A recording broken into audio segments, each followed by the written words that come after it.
How's it going, you sexy beast? My name's Dexter, and today we are back with Paladin's OB48 preview. And today, this preview actually made me super duper happy.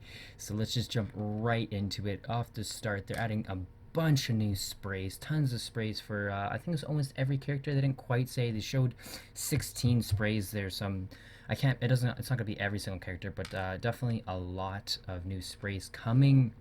And next after that, we got definitely a lot of skins in this new patch. So first one coming from Bomb King, which is called Business, which is it's another direct purchase, kind of like the Knessa one that we just had. So it's a direct purchase. You purchase that and you get the full kit, and it looks pretty cool. We haven't had a Bomb King skin since last Halloween, so glad to see Bomb King getting some love there with his skin.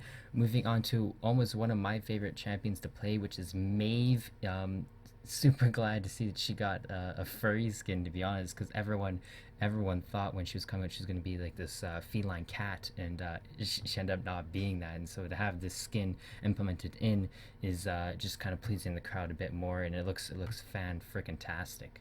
And then the last one there is Maldomba, which Maldomba never had a custom skin before, and so I'm really glad that they finally put it in. So not everybody, other than a brand new character, has a custom emote that's not just a recolor. So that Maldomba skin absolutely looks amazing. It's a chest based one still, and it's like normal where you have to get each piece through a chest.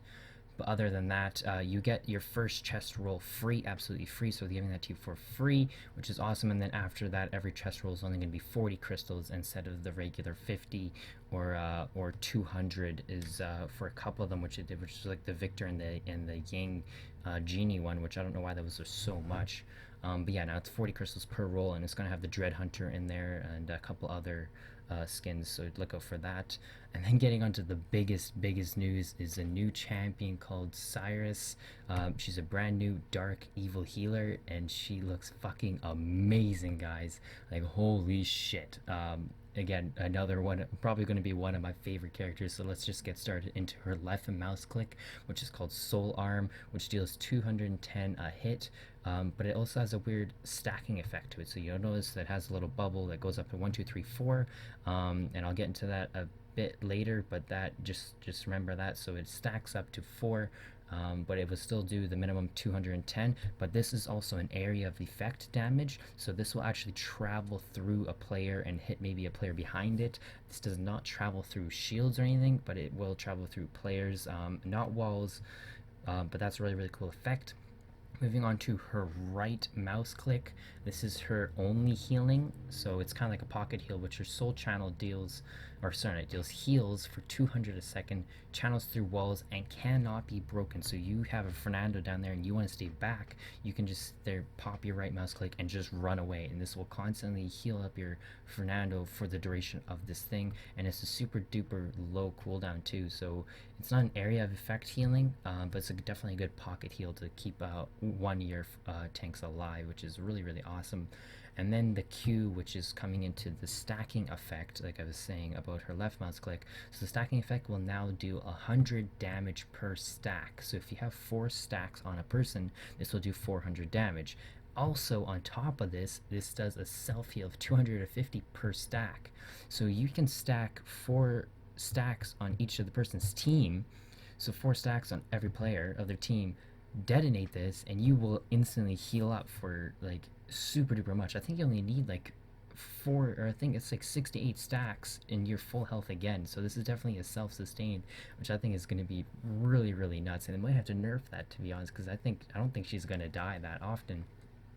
Moving on to her her travel, which is called Shadow Travel, which you become damage immune and hidden, traveling into your Shadow Realm, which the effect on this looks absolutely fucking nuts. Like you thought Maeve's ult looked really cool. This looks spectacular, in my opinion. So there's that. Your alt, which is called the Abyss, which pulls everyone to your abyss, unlocks them for 1 second, which again, this is going to be super duper useful for Sky's legendary card, or not legendary card, Sky's alt. So you can throw this abyss alt and you can throw Sky's alt, and together I think it will like create a pentakill because of how strong this is going to be. So that is definitely going to be a game changer there. Moving on to her legendary cards, first one going to be Agony. Render Souls now applies a 1 second stun to the victims when they are affected with 4 soul charges. So when you blast up 4 stacks, they will be stunned for 1 second, which that can be useful, but will definitely be countered with a couple cards, obviously. Her next one is called Mortal Reach. Increases the range of restore souls by 300% and the duration by 1 second. So this is kind of the more the healing route. If you want to just stay back across the whole map, you can just sit there and pocket heal somebody from absolutely across the map, and it's reduced by 1 second. So again, super super cool. And then her last one is called Soul Collector. Soul charges you detonate increase your max health by 2% per charge, and this stacks up to 8 times and will obviously die after you die, right? So that will definitely keep you more of like a damage based person. If you want to go the damage route for her, that will definitely be the card for you. Moving on to some balances, they started off, they said that they updated the slows for the champion. So the slow cards, they all got like a read description to kind of help you determine actually what they're actually doing. Getting into actual balances, the first one's going to be Cassie. Her scout, her ultimate, is now increasing Cassie's movement by 30%, which again I think it needed, because the only thing the scout did was just let you see through walls, which is pretty much what Lex is already doing without a legendary card. So that just gives her a bit more movement speed, which I think is good.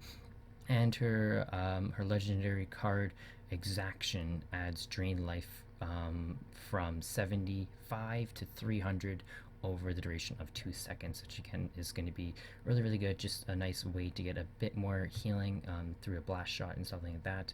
So that's definitely good to see for Cassie. Moving on to Bomb King, the fucking slayer of the champions right now. He got a total nerf.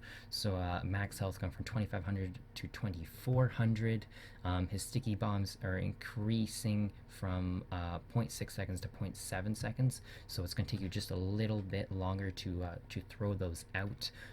So you're not just getting blast completely out of the sky super duper fast. And then his Poppy Bomb legendary is going from 60% increased movement speed to 50% increased movement speed, so you're not going to go quite that distance. But from what I saw in Josh Noah's video, you can use your poppy bombs, or your sticky bombs, sorry, and just kind of push yourself up every little bit, and you can still go really really far. So that's fun to see what's going to happen with that legendary card after that.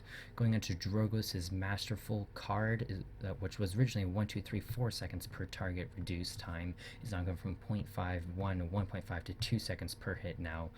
So just a slight little nerf there. Fernando is going to get his increased damage from his his left click, his flame gauntlet, going from 30 to 35. So that's definitely going to be Flank Fernando's coming back. I definitely think that's going to be pretty cool. And Nara increasing her effective range by 20%. So pretty much what that means is her fall off range is just going to be not as much, so you can hit people with your full damage at a farther distance is what that is. Kanessa, her steady aim card, no longer activates on deployables, so you were able to shoot a deployable and then shoot somebody else for that increased, I think it was 30% damage. So you can't do that anymore. You have to actually hit somebody. Lex, which is getting a super duper nerf, which I think he needed. His Death Hastens no longer is the same thing as Kanessa did, no longer triggers on deployables, so you can't shoot deployable and get that increased damage. Now it just doesn't work. Also, his magnums are going from 700 to 680 damage, and also his fall off is increased, so he won't hit at a great distance anymore. You kind of got to get a bit closer. It didn't say how much fall off. They just said it was increased. And then his 42 card, which if you guys don't know what card that is when you right click your auto shoot, it will that right click your auto shoot is it will heal you up for 600, and some people were just using that as just a heal.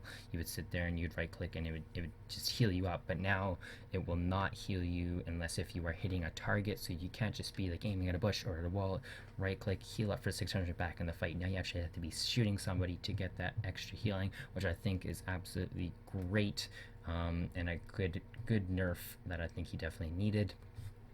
Last, not last, almost last, we got Sky, which is definitely big. She was so stupid, and you'd be made fun of for picking her. But now her ult can be thrown, and I think that's going to be definitely a little bit game changing, to be honest. Because now that you have Cyrus's ult, just kind of group them all together. Sky can throw her ult. She doesn't even need to be in the fight anymore. I think this is going to be huge in some points that. Maybe Sky's back. We'll have to see. We'll have to see in the PTS. I'm gonna have to try her out, but we'll definitely see there. The hidden card is also being decreased from 8 seconds to 4 seconds. So you can't be hidden for like a total of 8 seconds anymore, or 10 seconds, whatever the heck it was. It's only going to be cut down in half actually. And the last is Shaolin, which is planted, increases the refire. So what that means is when you plant, it takes a bit longer time to get that first arrow off. So you can't just impale an arrow somebody and then plant them and just get like an insta kill. So there's no damage reduction on that. There's no yeah. So it's just your first arrow is going to be a bit longer to come out. So that's definitely a good change. I hate getting impaled arrow and then just shot down planted. And the last but not least, which I think is just like one of the biggest things I think they should have implemented a long time ago, is that the PTS is going to have voice chat in it now. They said they're going to try it out, and if it's a good feature, that they will implement it into the actual patch. But right now they're going to try it out and see, get some feedbacks. But voice chat, I think, to me, was one of the biggest overall changes they needed to do a long time ago. But anyways, guys, I hope you enjoyed this little patch preview for OB48. Don't forget to hit like down below, and also don't forget to smash the subscribe button. I will be doing a video about Cyrus here. Maybe if they have the patch preview tonight, I'll maybe do it tomorrow. Anyways, guys, hope you have a great, fantastic weekend, and stay awesome.